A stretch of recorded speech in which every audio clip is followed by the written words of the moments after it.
name is Lisa Barrett. I'm an infectious diseases doctor and clinician scientist at Nova Scotia Health Authority and Dalhousie University within the departments of infectious disease and microbiology and immunology.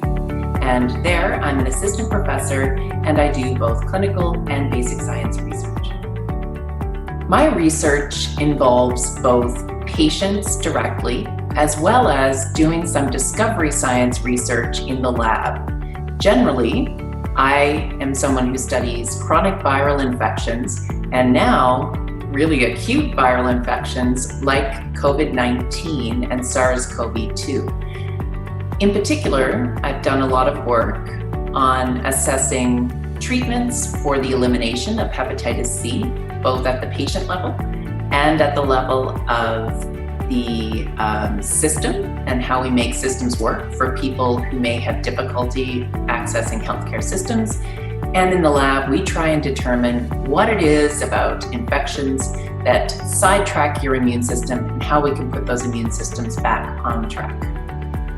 The DMRF Molly appeal has been a very important part and continues to be an important part of Nova Scotian research efforts and funding. This year, in particular, is going to be very challenging for researchers, particularly those who study exceptionally important areas, cardiovascular disease, neurologic diseases, cancer, because there's not going to be as many opportunities in the broad scheme of things for funding.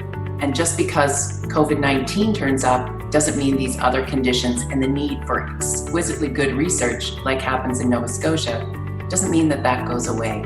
And so the Molly appeal is going to be a key part of how we not only keep those research programs going, but also how we expand them.